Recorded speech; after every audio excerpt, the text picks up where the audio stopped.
नमस्कार साथियों, भैरव क्लासेस भदेसर के यूट्यूब चैनल पर आपका हार्दिक स्वागत है। आज सोल्व करेंगे अपन वर्कशीट नंबर 1, क्लास 10th की जो गणित है उसकी वर्कशीट नंबर 1 को अपन सोल्व करने वाले हैं। तो बिना टाइम गंवाए शुरू करते हैं वर्कशीट नंबर 1 को, है ना। अगर आप जो है केवल बुक्स पर फोकस करेंगे तो मार्क्स अच्छे नहीं ला पाएंगे, तो वर्क बुक को आपको साथ में सोल्व करना है। तो शुरू करते हैं वर्कशीट नंबर 1 को। पहला क्वेश्चन देखिए, ये वास्तविक संख्याओं से है आपका। निम्न में से कौन सी संख्या एक अभाज्य संख्या है? इनमें से कौन सी संख्या एक अभाज्य संख्या है? दोस्तों आप देखिए, अभाज्य संख्याएं किसको बोलते हैं? अभाज्य संख्याएं जो होती है वे संख्याएं जिनमें या तो स्वयं का भाग जाता है या एक का भाग जाता है। अभाज्य संख्याएं होती है, सबसे छोटी अभाज्य संख्या 2 होती है, उसके बाद 3 आ जाएगा, उसके बाद 5 आ जाएगा, उसके बाद 7 आ जाएगा और 9 नहीं आएगा, सीधा 11 आ जाएगा, 13 आ जाएगा, 17 आ जाएगा, 19 आ जाएगा, 23 आ जाएगा, इस तरीके से चलती रहेगी। कौन सी अभाज्य संख्या है? तो आप देखो, 25 में 5 का भाग जाता है, 16 में 4 का जा ही रहा है, 15 में 3 का 5 का जा रहा है, 29 एक अभाज्य संख्या है। तो फर्स्ट वाले क्वेश्चन का आंसर हो गया आपका ऑप्शन नंबर ए। ठीक है, चलिए बात करते हैं क्वेश्चन नंबर 2 की। इनमें से कौन एक अपरिमेय संख्या नहीं है? यानी कि अपरिमेय वाली सब रखनी है, अपरिमेय नहीं है उसको चाटना है ना।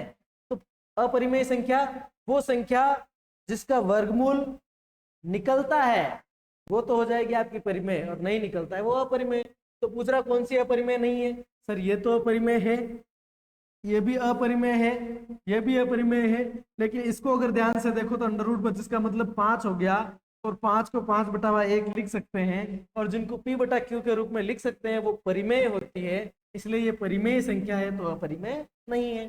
फिर बात करते हैं तीसरा, √3 और √5 कैसी संख्या है? भाई साहब पूर्णांक है क्या, अपरिमेय है क्या? कोई नहीं, या परिमेय संख्या। तो √3 और √5 ये अभाज्य संख्याएं जो है, इनको जब रूट में रख दिया जाता है तो ये अपरिमेय संख्याएं बन जाती है। तो आपके तीसरे क्वेश्चन का आंसर हो जाएगा ब। ठीक है सर, बात करते हैं क्वेश्चन नंबर 4 की। चैनल पर अगर नए हैं तो सब्सक्राइब कर लीजिएगा ताकि आपको नोटिफिकेशन मिलती रहे, बेल आइकन को प्रेस कर देना है। वास्तविक संख्याएं कैसी होती है? जो वास्तविक संख्याएं होती है, संख्याएं दो तरह की होती है, काल्पनिक संख्याएं और वास्तविक संख्याएं। अब जो वास्तविक संख्याएं होती है, क्या वो केवल परिमेय होती है? नहीं। क्या वो केवल अपरिमेय? नहीं। परिमेय और अपरिमेय दोनों, बिल्कुल सही बात है। वास्तविक संख्याएं परिमेय भी होती है और अपरिमेय भी होती है। आपका क्वेश्चन नंबर 6 आ जाएगा। ये किस तरह की संख्या है? इस तरह की संख्या को अपन क्या कहेंगे दोस्तों? ये जो है एक दशमलव संख्या है। कौन सी संख्या दोस्तों? दशमलव। अब जो पूर्णांक संख्या होती है दोस्तों, पूर्णांक का मतलब ये कि प्लस में भी हो सकती है, माइनस में भी हो सकती है, लेकिन पूरा अंक होगा, यानी या तो 5 होगा या 6 होगा। ये 5.5 पौने 7 वाला सिस्टम नहीं लगता है। क्या है, काल्पनिक संख्या है? काल्पनिक तो नहीं है, बिल्कुल वास्तविक संख्या है। क्या ये परिमेय संख्या है जिसको p/q के रूप में लिख सकते हैं? वो परिमेय संख्या होती है। अब आप देखना 5.2372। अब जैसे इसका पॉइंट हटाएंगे नीचे 4 जीरो आ जाएंगे, 1 2 3 4।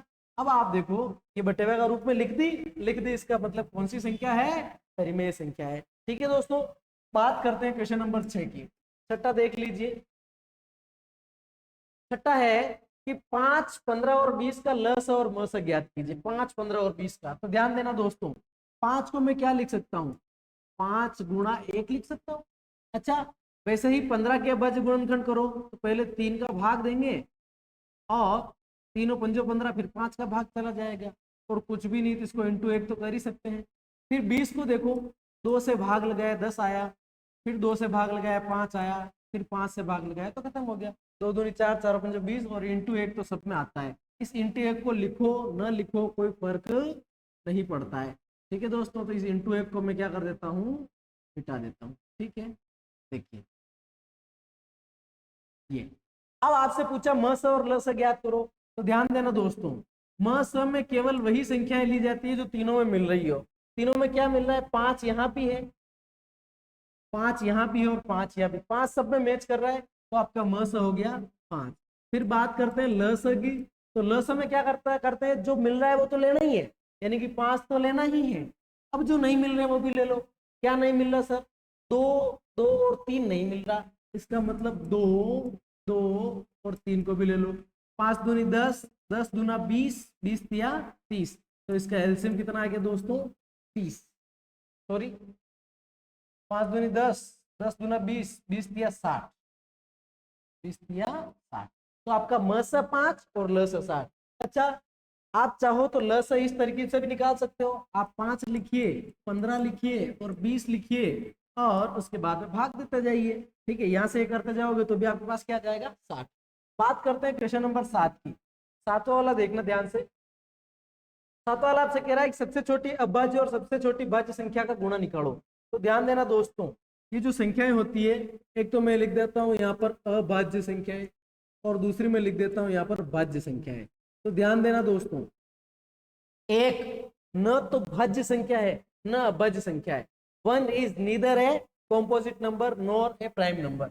इसका मतलब अभाज्य भी नहीं है, भाज्य भी नहीं है। एक को छोड़ो, दो को देखो, दो अभाज्य है, 3 अभाज्य है, उसके बाद 4 भाज्य है, फिर 5 अभाज्य है, फिर 6 भाज्य है, 7 अभाज्य, 8, 9, 10, इधर 11, इस तरह चलेंगे। आपसे पूछा कि सबसे छोटी अभाज्य यानी कि 2, सबसे छोटी भाज्य यानी कि 4 और इन दोनों का गुणा यानी 4 दूनी 8, ठाटी ठाट, एक दान में सवाल गांठ यानी 4 दूनी 8। तो सबसे छोटी अभाज्य 2 हो गई और सबसे छोटी भाज्य 4 हो गई। आपका आंसर क्या आ जाएगा, 8। ठीक है दोस्तों, अगर वीडियो पसंद आ रहा है तो लाइक करें, चैनल को सब्सक्राइब कर लें। ठीक है, चलिए बात कर लेते हैं क्वेश्चन नंबर 8 की। दो परिमेय संख्याओं के बीच कितनी परिमेय संख्या हो सकती है। दो कोई भी परिमेय संख्या लिख दी, ये लिख दिया मैंने 1/2, फिर मैंने लिख दिया 2/3। आपसे पूछा कि इनके बीच में कितनी परिमेय संख्या होती है। ध्यान रखना, दो परिमेय संख्याओं के बीच में अनंत परिमेय संख्याएं हो सकती है। कितनी, अनंत। तो इनके बीच में परिमेय संख्याएं कितनी हो सकती है दोस्तों, अनंत। कैसे हो सकती है, आप डिटेल चाहें तो भी हम बता सकते हैं। ठीक है, फॉर एग्जाम्पल समझिए, मेरे पास 1/2 है और ये 2/3 है। पहले तो मैं इनको बराबर कर लेता हूँ। इसको मैं नीचे ऊपर 3 से गुणा कर लेता हूँ, इसको ऊपर नीचे में 2 से गुणा। इससे क्या होगा, 3 एकम 3 और नीचे 3 दूनी 6, ये 2 दूनी 4 और नीचे 3 दूनी 6। अब इनके बीच में देखो 3/6 और 4/6 के बीच में, अब मैं इनको अगर ऊपर नीचे 10 से गुणा कर दूं, देखना जरा, 30/60 और 40/60 के बीच में कितनी आ गई, 31/60, 32/60, 33/60, 34/60। कोई कहते हैं सर ये तो थोड़ी सी आई है। ले 2 0 इधर चेप देन, 2 इधर चेप देन, 2 इधर चेप देन, 2 इधर चेप देन। अब देख जरा, तो बहुत सारी होगी ना, अनंत कर सकते हैं। इसका मतलब इसका आंसर अनंत आ जाएगा। अब देखिए क्वेश्चन नंबर 90 को।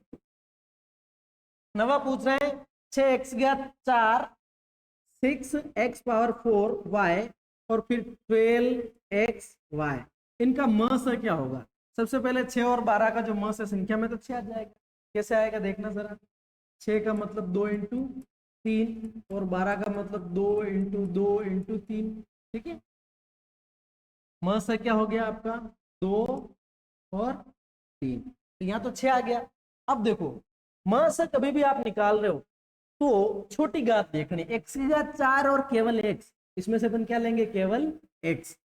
और y दोनों में मिल रहा है तो y ले लेंगे। तो आपका म से कितना हो गया, 6xy। संख्याओं का तो म से ले लिया, और जिनमें घात है उनमें देखना छोटी बड़ी घात लेनी है, और जो ये तो एक एक घात नहीं है तो एक ले लिया अपन ने भाई। ठीक है, चलिए क्वेश्चन नंबर 10 की बात करते हैं। यदि p तथा q दो अभाज्य संख्याएं हैं तो उनका म से क्या होगा। देखना, p एक अभाज्य संख्या है और q भी एक अभाज्य संख्या है, यानी कि दो अभाज्य संख्या। मान लीजिए एक संख्या 2 ले ली, एक संख्या 5 ले ली। अब इनका म से, अभाज्य संख्याओं, दो अभाज्य संख्याओं का म से हमेशा कितना हो जाएगा दोस्तों, 1, क्योंकि इनमें कोई म से नहीं होगा तो 1 होगा बेचारा लास्ट में। ठीक है, क्योंकि जिसका कोई नहीं होता उसका भगवान होता है। ठीक है, 216 के अभाज्य गुणनखंड करिए। अब देखना 216 के अभाज्य गुणनखंड करने, क्वेश्चन नंबर 11, 2 1 6, यहाँ से भाग देंगे, एम्बुलेंस आ जाएगी पटाख से, 108 हुआ हुआ हुआ हुआ हुआ। फिर 2 का भाग लगाया 54, 2 का लगाया 27, फिर 2 का नहीं जा रहा, 3 का 9 बार, 3 का 3 बार और 3 का 1 बार। तो 216 को अपन क्या लिखेंगे दोस्तों, 216 को लिखेंगे 2 की घात 3, 2 कितनी बार आया, 3 बार, और 3 की घात भी 3। इस तरीके से आपके हो जाएंगे 216 के अभाज्य गुणनखंड। ठीक है, 0 से 50 के बीच कितनी विषम संख्याएं हैं, लिखिए। अब आपसे पूछ रहा है कि 0 से 50 के बीच कितनी विषम संख्याएं हैं। तो 0 से अगर मैं आपसे कह दूं, क्या देखना, मिटा लो इनको, 0 से 50 के बीच कितनी अभाज्य संख्याएं हैं, सॉरी विषम संख्याएं। मैं तुमसे कह दूं कि ये जो गिनती लिख रखी है, मैं कह दूं 1 और 5 के बीच कितनी संख्याएं हैं? 1 और 5 के बीच मतलब ये इनको ही लेना है, 2 3 4, ये 3 संख्याएं। यानी 0 से 50 के बीच कह रहा है तो ना तो 0 लेना है ना 50 लेना है। बीच में देखो कहां से आएगी 1, उसके बाद में क्या आएगा 3, फिर ऐसे 5, और ऐसे इनको आपको करते जाना है। कहां तक लिखना है दोस्तों? 50 तक। कहां तक लिखना है? 50 तक। अच्छा, अब अगर आप 0 से 50 तक देखें तो ये कुल मिला के 51 संख्याएं हो रही है। कितनी हो रही है दोस्तों? 51। अगर 50 ही होती 1 से 50 तक, 50 में 25 तो सम और 25 विषम हो जाती। अब 51 हो रही है और दोनों साइड सम संख्या है आसपास में, तो बीच में कितनी बच गई दोस्तों? तो आपको इसके अंदर लिख देनी है कितनी विषम संख्याएं हैं? तो 25 संख्याएं हैं। कौन कौन सी है? तो यहाँ से शुरू कर देंगे आप, 1 3 5 7 9 11 13, इस तरह से करते जाना, लास्ट में 49 आ जाए। ठीक है, ये 12 क्वेश्चन हो गए आपके। ठीक है, चलिए, तो ये आपकी वर्कशीट नंबर पहली पूरी हो गई। इसके बाद की क्लास में मिलेंगे वर्कशीट नंबर 2 के साथ। साइंस की वर्कशीट भी करवाई जा रही है, इंग्लिश की भी करवाई जा रही है। आप चैनल को सब्सक्राइब कर लेना। Thank you so much.